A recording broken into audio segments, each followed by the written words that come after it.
Now, our chairperson, Dr. Walwyn, would have indicated that this is a significant ceremony. It's small but important.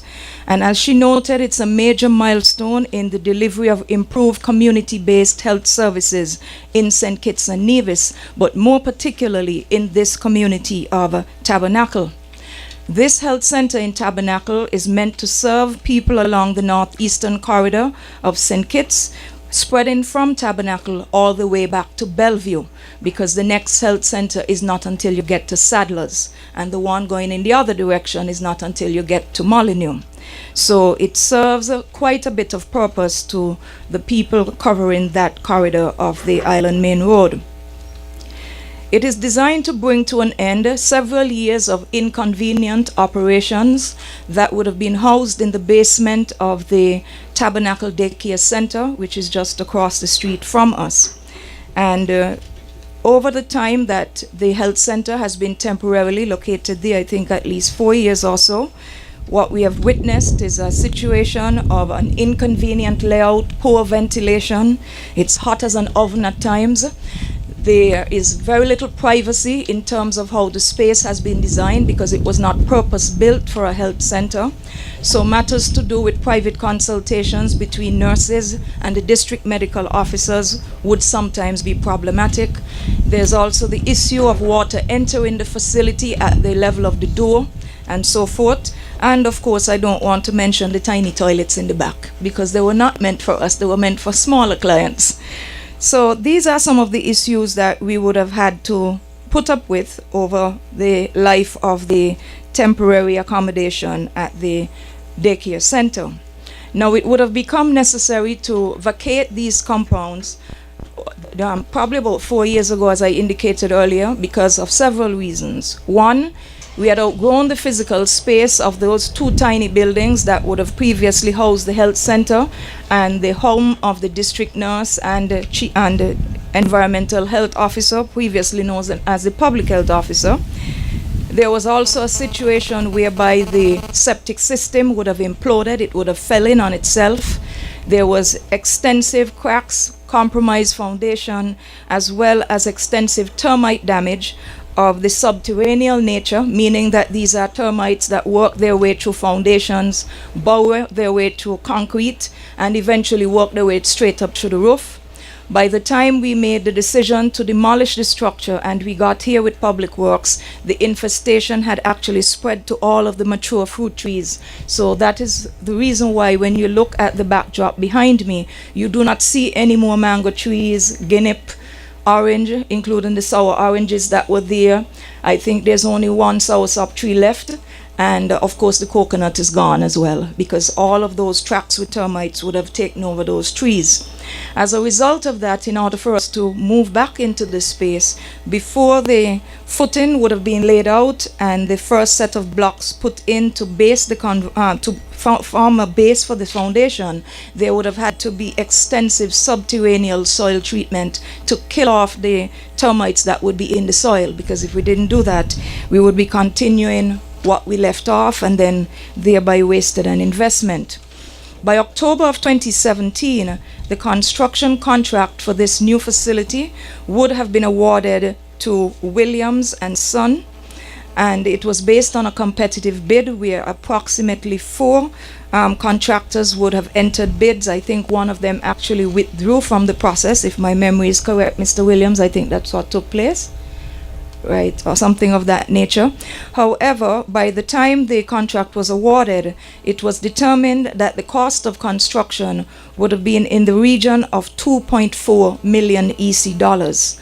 However, practically 50% of this cost has been generously underwritten by the Republic of China on Taiwan, and this presentation would have been made by the resident ambassador, His Excellency George Gowi Chow, in November of 2017. So can we give them a round of applause for that? Thank you so much. Now, the Prime Minister and parliamentary representative for this area has maintained dogged focus on the improvement in healthcare delivery in St. Kitts and Nevis, and in particular in his constituency. I could tell you that when I took up the mantle as Minister of State with responsibility for health in February of 2015, he sat the then Permanent Secretary for Health, Andrew Skerritt, and I down in his office and gave us two solemn mandates that he needed for his constituency. One was to rebuild and refurbish Mary Charles, and the other one was give me back my health center in Tabernacle.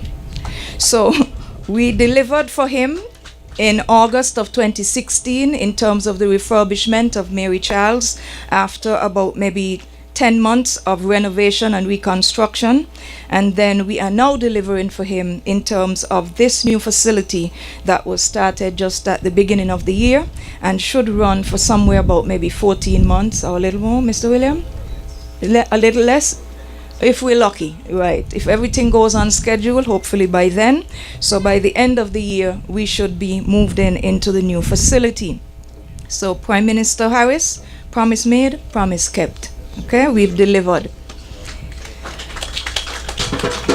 By the time of the completion of the facility here, we would recognize that it would then be boasting of a vastly expanded modern edifice, and this would have ample accommodation for industry standard amenities such as the treatment and dressing rooms, the private doctor's offices and examination spaces, private offices for nurses and the public health inspectors, now known as the environmental health officers, with the vector control officers who work with them, ample storage for the medical supplies as well as vector control supplies to deal with our mosquito fogging and other types of vector-borne treatments that would be required from time to time, separate fully outfitted kitchenette for the staff, general meeting hall to facilitate the patient waiting areas, also for public education and for lectures in terms of community-based health information.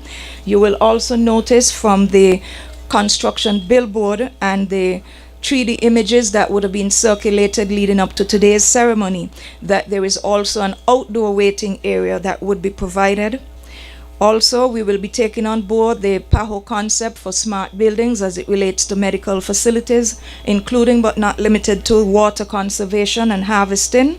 There should also be solar-powered water heating on the facility, on-site parking. I think the design has space for at least 7 vehicles. Wheelchair ramps, there are at least 2.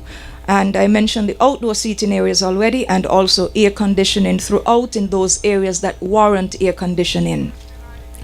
Now, the closer look at the artist rendering of the facility would give you a better idea of what the exterior elevations would look like, and we invite the public to pass by from time to time so you can see a graduated look at how the project is progressing.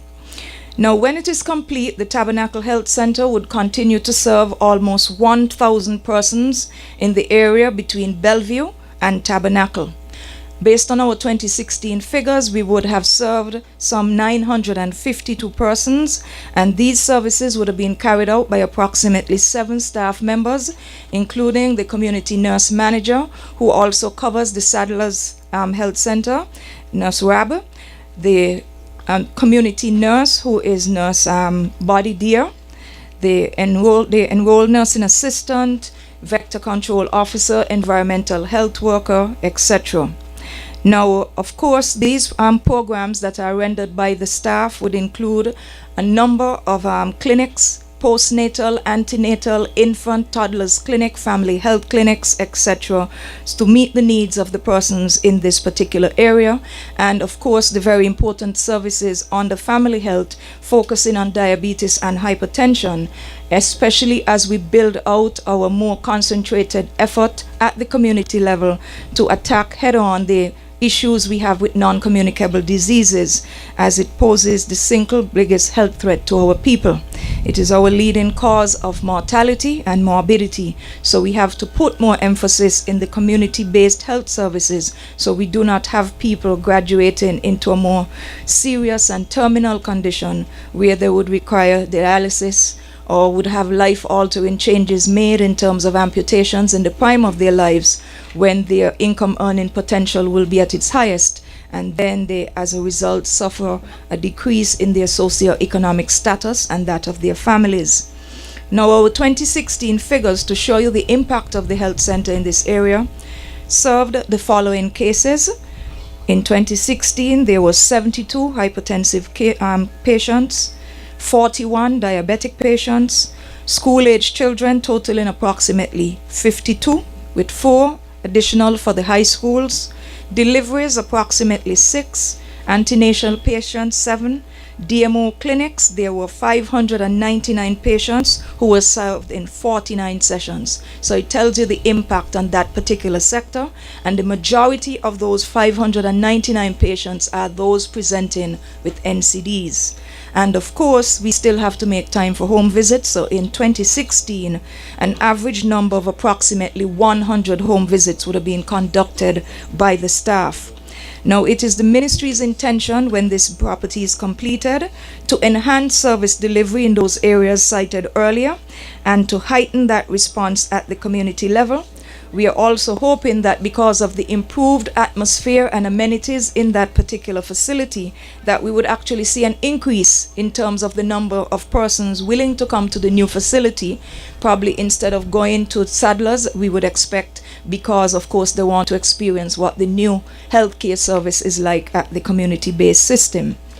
Now, before I wrap up, I should note that although we are dedicating this year to the improvements in Tabernacle in terms of community-based health services, the government, and in particular the Ministry of Health, realize that we also need to pay a lot of attention to a number of our other health centers.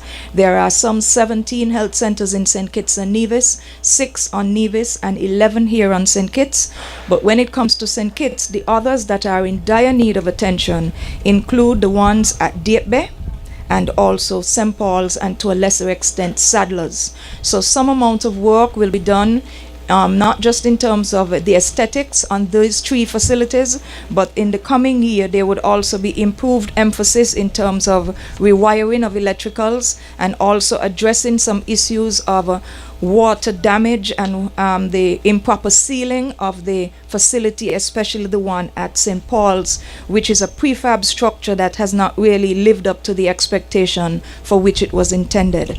So I do thank you this morning for coming, and I trust that the end users will care for this facility when it is completed, and will offer full cooperation to the nurses and doctors and other healthcare providers who will be doing their best to ensure that we have premier service delivery to the people who are in this particular area. Thank you for your attention. Stay up to date with news, programs, and activities of the government with SKNIS. Like us on Facebook. Listen to us on SoundCloud.